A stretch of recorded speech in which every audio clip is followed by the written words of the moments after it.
June 10th, 1889. Part of the ceiling fell down, disclosing the laths and plaster.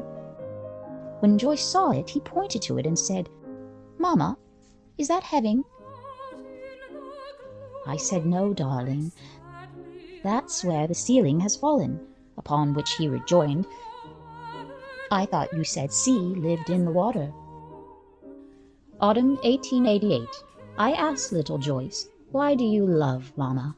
He answered with great deliberation, "I will tell you, because I love to love you." June 10th, 1889. While smelling a rose, he asked, "Cologne on this flower, Mama?"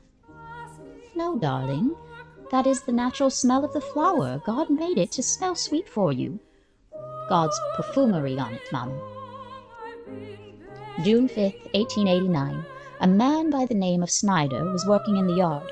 Joyce looked at him and said, "Mr. Snyder sat down beside her, ha ha," in evident parody of Little Miss Muffet.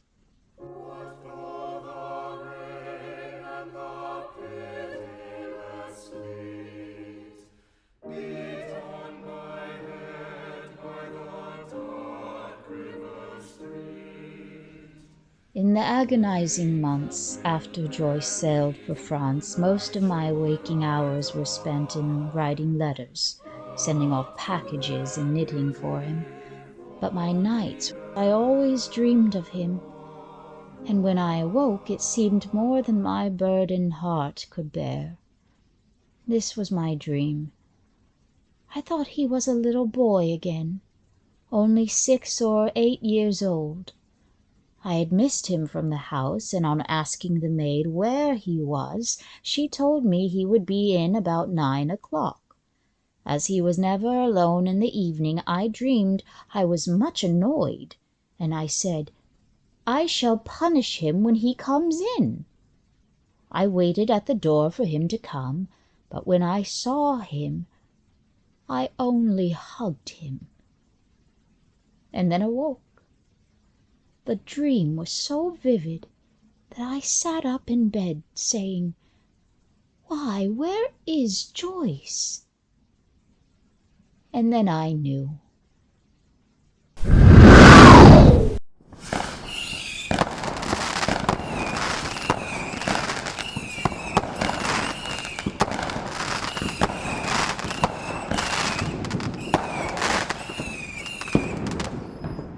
And now my pen falters.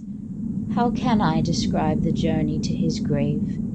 We were at the Hotel de Malte for a few days, till I could get strength and courage sufficient to motor to Herein, where he lies, in the little American cemetery of only about 600 graves. It was a bright, sunshiny day on Thursday, the 9th of September, 1920.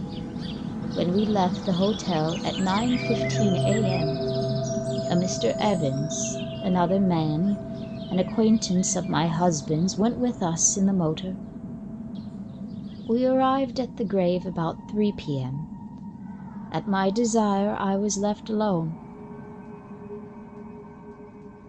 My son lies just a little way from the gate of the little cemetery, on the left side as you enter. I can see it as I write. The grave was covered with flowers. Then I knelt and said my rosary, the one Joyce gave me before he became a Catholic. I have never left my own church, but telling my beads soothed and quieted me that day as I knelt on his grave, more than anything else could have done. And I did not shed one tear.